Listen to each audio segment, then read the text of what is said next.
I brought copies of 5 books up here that I believe can give you a real good foundation. We have, I don't know, 25 or 30 books down there, but the ones I think that are foundational to build from are, there's a real thick book, if you can hold them up, John. Dare to Prepare is the first one. It's one of the most expensive books we have, but it is thorough. There's probably 5 thick resource books that we have down there. That one is by far the most thorough. Then as far as growing food, Square Foot Gardening. It's been around for years. It's written by Mel Bartholomew, but it's the book I started with in '93 when I was first started out. When I prayed and made decisions on what my window was for preparation, I determined that I wanted to be able to sustain 20 people for 2 years. I learned that you have to decide how many people for how long, or you never know when you arrive at enough storage of anything. For me, as I'll tell my story in a little more depth when I talk in the main room tomorrow, but for me, starting out, not knowing that, anything that I went to buy, I just went crazy on. Like I bought 6,000 pounds of flour is the first thing I bought. I mean, I didn't know flour went bad after 2 years. I had no idea how much I needed, how many people. I just knew I got a cheap price on it, so if a little's good, more's better. And it all ended up going bad. I didn't know how to store it or anything. And as I'll teach on food stores tomorrow, there's ways that you can put things up, but everything starts with deciding. If you're a people of prayer, then you pray and ask God. If you're making decisions, then you study and you decide how many people for how long at the core, and then everything else is just making lists of what it takes to sustain you and doing the simple math. So anyway, Square Foot Gardening, as far as approaching gardening, it's the same thing. You figure out how many square feet it takes to produce the fresh food you want. You multiply it out. Anyway, it gave me a good foundation, realizing that when you use raised beds, you don't walk on it, you invite the earthworms in. There's a whole lot to it, but it gives you that good foundation. And then Seed to Seed is a book that helps you perpetuate what you grow. If you buy and grow heirloom type growth to begin with, it gives you how to process the seed after you harvest it from the plants and so on. It's A to Z. Gives you a really good foundation. Cooking for Real is written by, I'm kind of partial to it, it's written by Glenna Callan, who is one of the speakers on food tomorrow. She's part of our team. But it's a real good book taking basic storage food like wheat or oats or beans or whatever, but it's using creative ways, showing you things that you can store up that will help you make dishes out of it where it's not like eating sawdust or cardboard. It's actually, you can enjoy eating some basic foods. And then last but not least, there's a book by David Wilkerson called The Vision and Beyond. It's, we've sold probably 3,000 or 4,000 of them by now. But it's a book. He had a visitation from the Lord in 1973. He wrote the book in 1974. 2/3 of everything in this book has already come true, which gives total value and credibility to the last third that he says is going to happen. Some of them are walking out right now. He said that the economies of Europe would go first, then Japan, then the United States, and the rest of the world would go in domino right after that. Well, we're watching Europe kind of melt down right now. So he also said that storing up silver and gold that man's flight to quality would go to silver and gold. He said that it'd be real good on the short term, but long term it would be volatile and be manipulated, just like all markets are, and that it would disappoint dramatically. He said that land would be the wealth multiplier and the true value for maintaining and holding wealth, that land within 100 miles of any major city would be so expensive only large investment cartels would be able to afford it. So, and many other things, but I just want to give you a few highlights. But I'd buy that book just to get a good look at some of the steps of what the Lord has told a few people is coming and walking out. So, going from there, my next topic that I have is containers.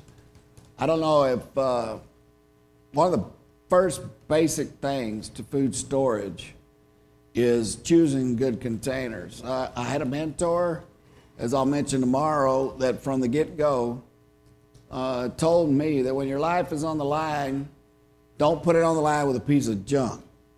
And so identify, pay for, and utilize good equipment, and that applies to containers as well.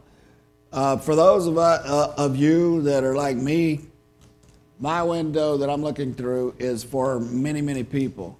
I know the Lord told me that I'd be helping many people through the times ahead, that I would be feeding nations in His name, and so I take that seriously, literally, and I actually look at how to purchase truckloads. Like we buy rice, 44,000 pounds at a time, wheat the same way, so I have to have a way of keeping it viable long term.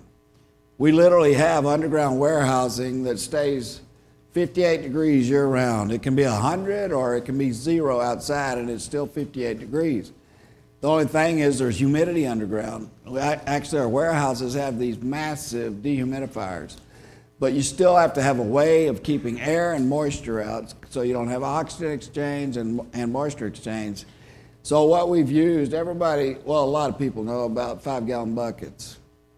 In our experience, 5-gallon buckets we have downstairs, we have 3.5-gallon, 5-gallon, and 6-gallon buckets for whatever you decide you want to use. I suggest if mainly women are going to be handling the buckets, that 3.5-gallon is a good manageable weight. It's 25 pounds instead of 45 pounds like a 6-gallon bucket. The 5-gallon is a little bit more efficient space-wise if you want to use that, and then the 6-gallon is really a standard that a lot in the industry use. But if you use a good lid and it's sealed tight, a food quality bucket is a good basis. But for those of you that want to use storage for large quantities, we have downstairs a representative of what I call an IBC container.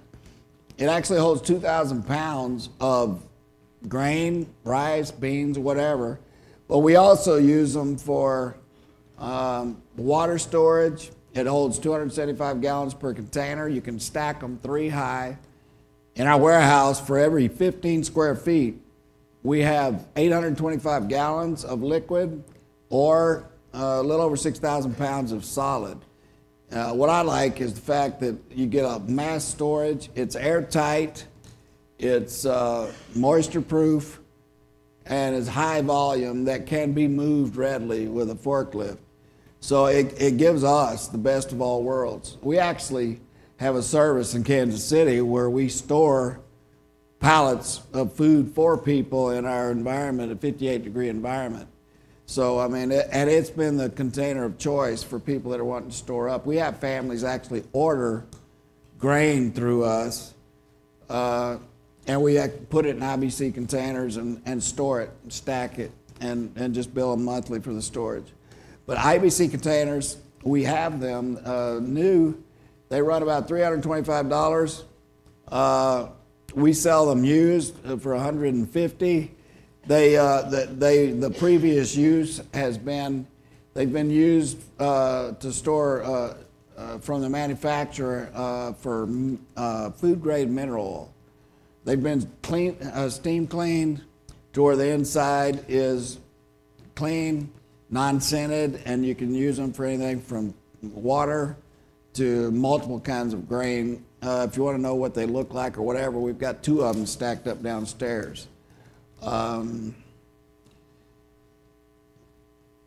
other thing under containers I have is that we've got a lot of, I think we've got like 23 different kinds of canned vegetables downstairs. Now you say regular canned goods, people say, well, what about expiration dates? What about this? What about that? When I first started in this, I had a relationship with a food research scientist that worked for Anheuser-Busch developing new food products.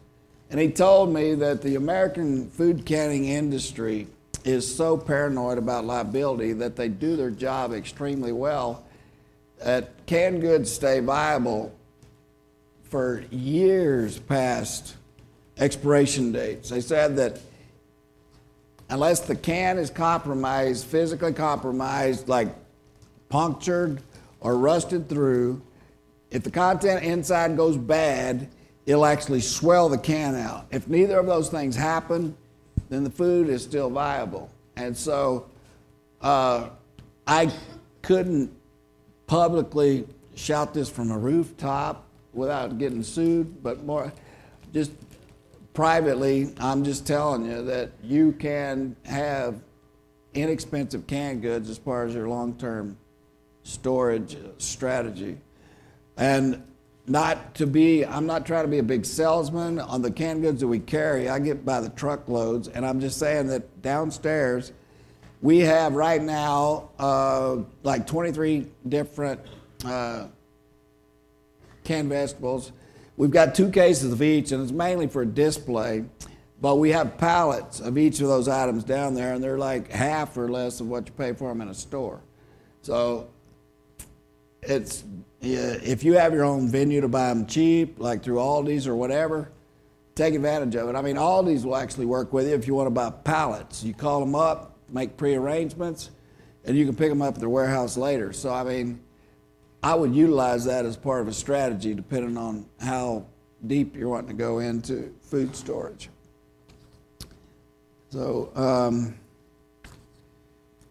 one other thing I'll hit on food storage, this gentleman was asking about things getting buggy. There's a lot of stuff you buy and pay a premium for, like you buy things in number 10 cans because they've been nitrogen packed. The nitrogen packing is supposed to do a lot of things, suspend the aging process, but mainly keep bugs out of your food. You can do the same thing by storing like wheat. You can store it in a jar, you can store it in a bucket or an IBC container. Any of it though, if you take it and put it in a freezer at 0 degrees for 10 days or more, it kills the bug eggs that are already in the food. A lot of people think that flour or grain, that the weevils infiltrate or get into it while it's in your cabinet or whatever, but in truth, the bug eggs are in the grain from the time they were in the field. So simply by freezing at 0 degrees or colder for 10 days, you kill the eggs and never have to worry about it after that. Now, you say, I don't have a freezer that big. Well, with 6-gallon buckets won't fit in a chest freezer. 5-gallon buckets will and are smaller. When I first did this, I mean, right now, starting in the 90s, I decided 54 dry goods I wanted to store, and I have a total of 1,300 5-gallon buckets of 54 different dry goods. And I did it with 3 chest freezers. I was able to get, you know, like 8 in one and so on, but every 10 days I would cycle in 25 buckets. And over the course of 3/4 of a year, I got all my buckets frozen. You can work that way, or like where we are, the underground warehouse facility where we are, there's about 1 million square feet of underground freezer, and you can put pallets, 48 at a time, in this facility for $10 a month. So that's what we do with the IBC containers. We fill them full of grain, and we just stick them in there for customers before we ship them out, and just freeze it ahead of time. And you can do the same. Every city has commercial freezers that charge just a monthly fee. So I mean, you could take a pallet in your pickup, take it there of 48 buckets, and for $20 for the first month, they charge an in and out fee of like $10, and then the monthly rent. So I mean, you can handle a lot of food all at one time if you want to get it over with instead of having to mess with it at home. I don't want to mention enough, too much products to where I kind of overwhelm you, or you don't know really paralysis by analysis or whatever, but I'm going to mention a few more and then open up to questions. Underwater, we have like 15 choices downstairs, and each one of them is viable for their own reasons, or I wouldn't have them there. But there is a couple of them that I want to point out that are particularly interesting to me. You see these 2 5-gallon buckets up here. What's unique about that, we developed a 2-stage filter. Actually it's 3-stage. We have an outer level pre-filter, then a core ceramic filter with an inner carbon filter that actually the specs on it are equal to the Berkey. This inexpensive filter that we had developed using 5-gallon buckets is similar to the Berkey in that it's a gravity filter. It's passive gravity operated. You pour, that's a 3.5-gallon bucket on top, a 3.5-gallon bucket on the bottom, and so and in this, it'll passively filter out 24 gallons in a 24-hour period. It does the filter does a little over 1 gallon an hour, which is a little bit more than the Berkey, and it does it equal to the specs of the Berkey. It even beats Berkey in one category. But we sell this kit. We give the 2 buckets, the 2 lids. The bottom lid, we put a gamma lid on it. Unscrew it again, John. To where all you do is twist the top bucket to be able to exchange the filter. There's one nut on the bottom right there that the filter screws into. It takes less than 30 seconds to take it out, and then you can replace the filter. But we sell this whole kit for $58. I mean, the replacement filters are only $29. We just got this, I don't know, it's been like within the last 45 days. And I really think we're going to end up to like situations like Haiti and others like that. I think we'll be selling thousands of them. But for home use, this is, it's awesome. And we actually downstairs, I want y'all to take a look. We actually took the kit minus the buckets and lids that we sell for $39, and we bought 2-gallon nice looking glass flower jars at Walmart, and put it in it. And so for the same price of a little less than $60, we have a real nice looking top and bottom glass filter with a spigot in the bottom like this, that it's really nice. So basically you can take the filter kit, and your imagination is the only thing limiting you on what container you use. I mean, you can use 2 used paint buckets if you wanted to, but it's simple. You drill 1 hole, 1/2-inch hole to put the filter in. You do 1 hole, hold it up to where they can see the spigot, John. You've got 1 spigot hole, and that's it. It's just simple. So there's that filter, and then another filter is the Sawyer Absolute filter. It is one that is relatively new technology, but it's the only one on the market that will absolutely guarantee it filters out viruses. It guarantees it'll filter out to 0.02 microns. It's it's the only filter on the market. All the Sawyer filters or a new technology that say instead of replacing filter, all you have to do is backwash it and you start over again. So, okay. Next is a ARC seed kit. We have it displayed downstairs. It's got like 56 well-researched seeds that are a good, what I'd call a foundation to a seed storage strategy. All the seeds are heirloom. There's even included in that are some medicinal herbs that have specific uses. And it's in a container. You can run over it with a vehicle and it wouldn't crush it, but you can stick in a freezer and these seeds would last you up to 30 years.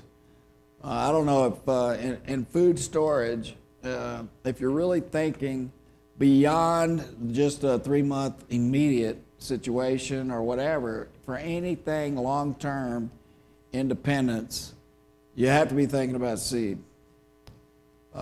Me thinking about taking care of many people and developing whole communities, I've thought it out. I personally have a list of 300 seeds that I've stored, some of them in quantity. I mean, I've got 2 pallets.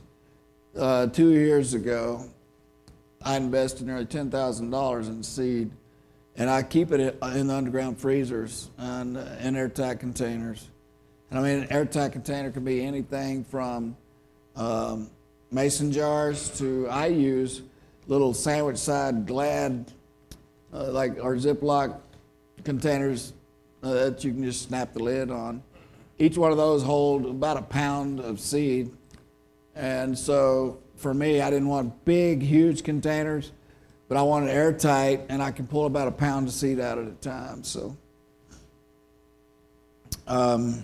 next is the gas treatment.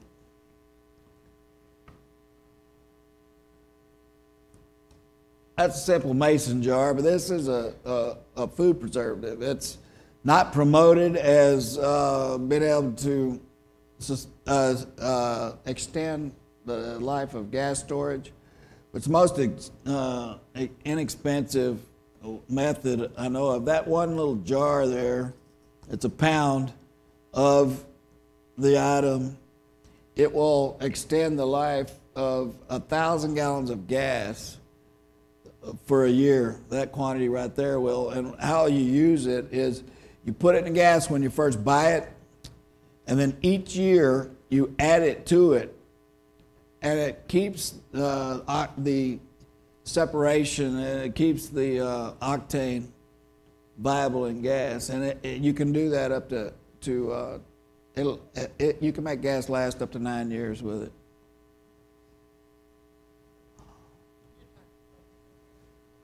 No, gasoline. Yeah. Yeah, I mean, common knowledge is that gas loses its viability after about a year. And what happens, it separates, and it gets to where it'll just gum up injectors or carburetors or whatever you're using, and this keeps that from happening. But you don't add it a year into the equation, you add it from the beginning, and then each year after that, and it keeps it viable. And for somebody like me, before I moved to Kansas City a few years ago, I lived on 300 acres, and having a window of 200 people for 2 years to be able to sustain, that also included vehicles, and included generators. I'd keep 10,000 gallons of diesel in store because we were off grid. But part of my equation was I had 3,000 gallons of gas. And when you're looking long term, we had to come up with a way to be viable. And I found out the military uses this. And I found a way to buy it by 100-pound drums. And so how many people are going to use 100 pounds of it, though? So we've just broke it down. Last item I have is food. I've already talked about canned food. I've got just some other storage food items that we have. We have a list of being able to supply grain. We can get it to you with a 50-pound bag, with a bucket, or with 2,000-pound totes, which is the most efficient way to buy it. And I won't go into all the details. There's a lot of places that you can get it in 50-pound bags or buckets. But we're making the most efficient way to do it is by totes. And what we do is put together truckloads where we put together, in a lot of cases, hundreds of people and take advantage of really bulk buying. So I encourage you, if any of that bulk buying interests you or teaming up with people, that you can see us downstairs and get more information on that. But other things we're carrying right now are, we've got these little packets over here. Most of these packets by Mountain House, Alpine Air, and other brands are generally $6.50, $7, and $8 a pouch. Well, we have found a really well designed, balanced manufacturer, and these meals are only $4.50 a piece, but they're good long-term storage. It's freeze dried to where it's just heat and serve. When we have some what we call the long-term storage items that come in number 10 cans, we've got 2 different brands down there. This afternoon we're actually have about 40 different canned items that we are opening and going to leave open to whoever wants to taste it. So if you ever wanted to know and hadn't tried what freeze-dried cheese tastes like, or strawberries or peas or whatever, then we're going to have it down there for you to try. I had stored this stuff for a long time, but had never been actually in the business until recently. And so a couple of months ago, we did our first conference in March in Kansas City, and we opened this stuff up, and I was shocked at how good actually the cheeses were. I love cheese, but the flavor is actually concentrated. Last thing is, I started carrying this iSafety brand of product. It's long-term storage. And one of the main reasons was because they actually are the only ones I know that have a 3-day kit for children. This one kit is for one child for 3 days. And it's kind of has some unique insight for that. So with that is a wrap on the products. I can open this up for questions and answers.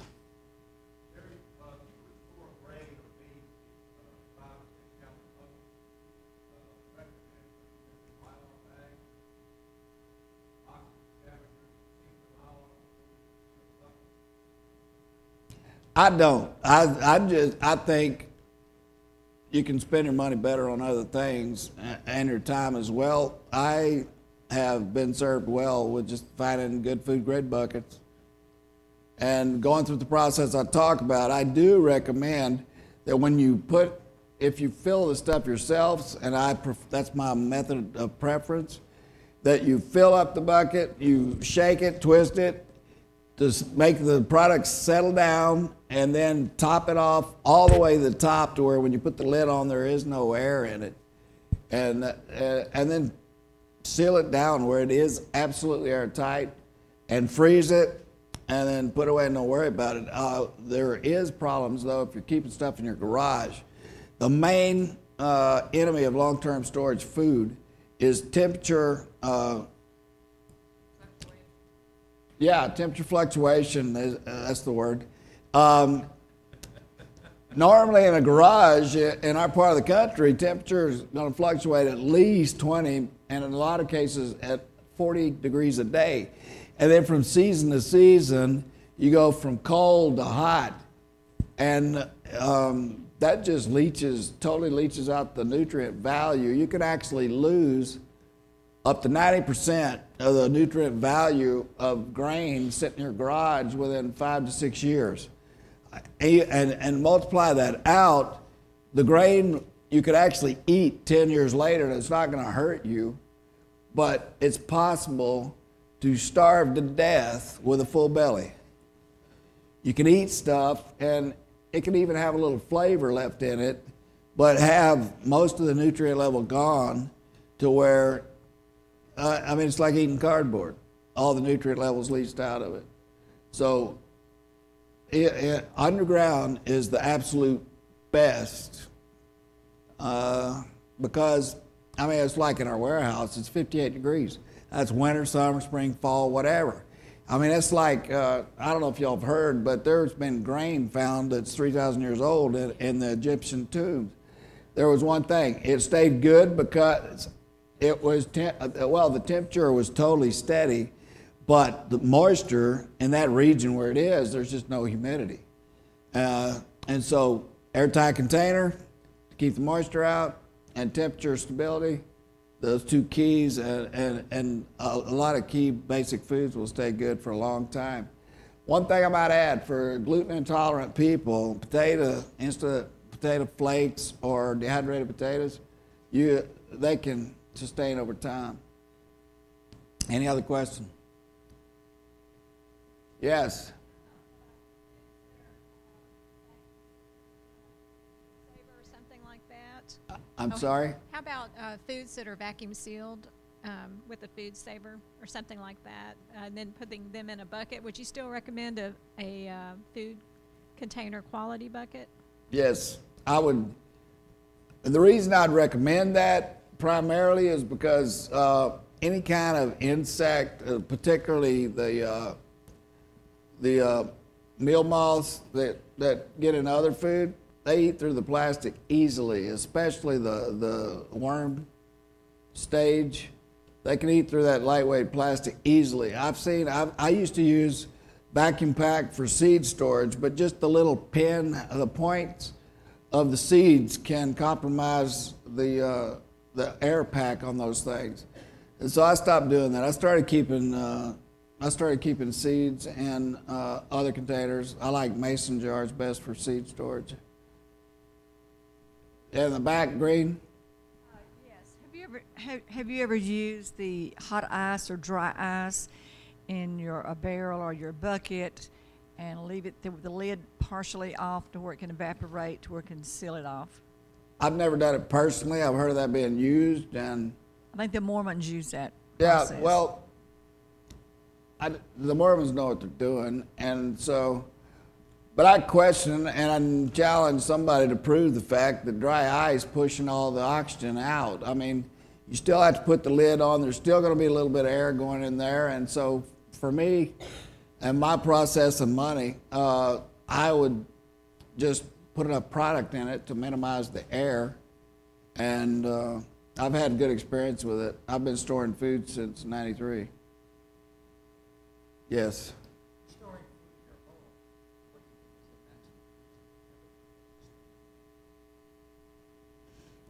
Well, it depends on your situation. I mean, you can store food in 100 degrees. You just got to realize that your rotation process has to be 5 years or less.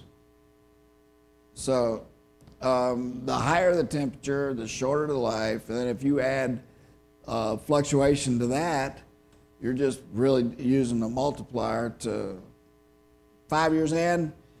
Say in your garage, where in Arizona, where you go over 100 degrees, you've lost 60 to 70% of the nutrient value of that food in 5 years.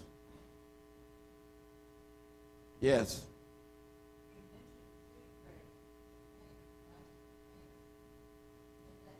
Going to someplace like Home Depot and going to Home Depot and purchasing their clean containers would not be adequate? I don't buy mine there, and so without looking into it a little more, I'd say I don't know, but I would say probably you generally, to get a food grade bucket, you have to pay a little more for it, and I would doubt that Home Depot or Lowe's is going to be concerned with food grade when they're buying. Generally, them and Walmart and everybody like that are more concerned with knocking pennies off the bottom line. So I would research it out before trusting it. Yes. How about storing water? Like if you're actually storing water, how long does that last? Does the plastic seep into it, or how long can you store the water? 6 months is the normal accepted fact that you have to rechlorinate or restore. I'm not a water expert. I know I've looked into water storage and learned quite a bit developing that filter.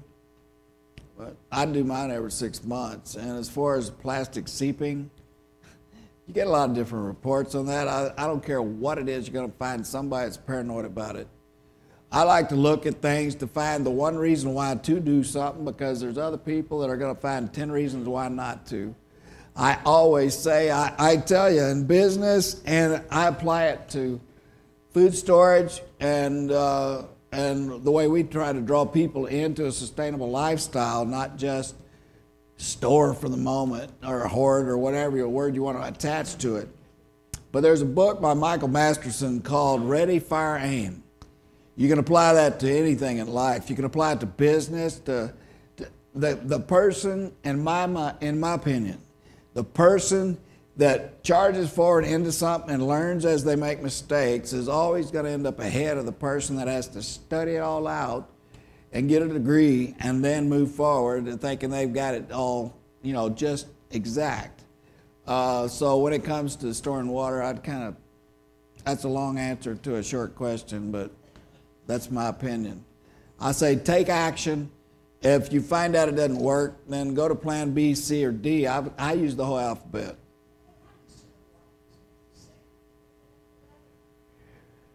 You're just taking chances on contamination. From what I understand is chlorine only has an effect for a limited period of time.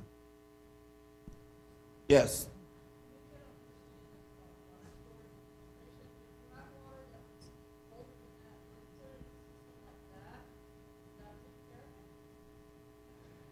It gives you a lot better chances. I mean, there's some people that have said that in a matter of a short period of time, few years, the water is going to be more expensive than oil because of drought and the limited availability. In that situation, absolutely. Contaminated water to purify will beat no water. So, yes, this will take out it's 0.9997. No, excuse me. It's 0.997% of all contaminants. Did you mention how long you thought you could keep your grain stored in the buckets if you kept it in your house? If you kept it in your house, like inside at stable temperature, 10 years is now the question to stay viable. The key is stable temperature. Well, it's like underground, it's 58 degrees constant, and it'll stay stable grain is 30 years. But in your house, the more the variance you have, the faster the leaching process. Now, I'm not answering your question exactly. I mean, in a house, you're probably not going to vary more than 10 degrees in a year. It's going to stay good a long time, as long as it's an airtight container.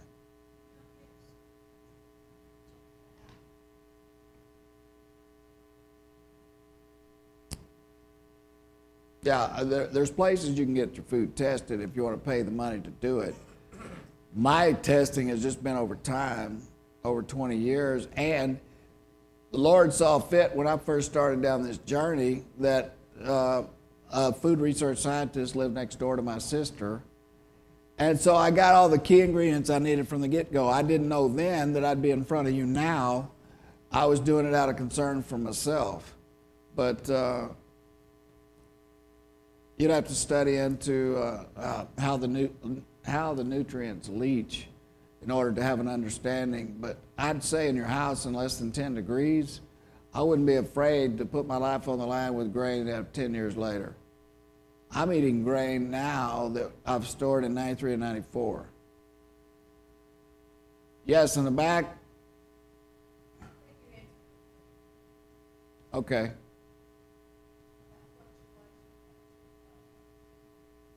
Okay. Yes. Ah, I caught you with a bait.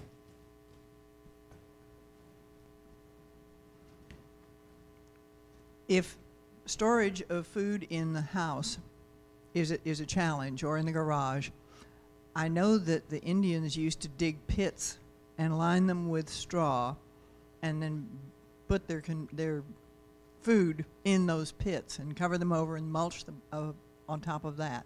Have you had any experience with that? No. Never had to go to that length. I know even with a bucket, things that are airtight, when you put them underground where the water table rises and look, there's somehow the water finds its way in it. I mean, and you think if it's airtight, why didn't it I don't know. I don't know, but I guarantee you, you take a mason jar and fill it full of $100 bills and put it underground and try to dig it up 2 years later, you're going to wish you hadn't. Yes. So how would you suggest that we store food long term here in Texas, where it's not really feasible to go underground? I would keep it in your house, not your garage, and I would keep, I don't know, if you're doing buckets of grain or you're doing beans or even breaking it down to, I used to break it down into half-gallon and gallon jars. It's okay, like you have I had 54 different dry goods, multiple buckets of it. Well, how I translated the house for use, I made some cabinets that fit my gallon jars, my half-gallon jars, and my quarts.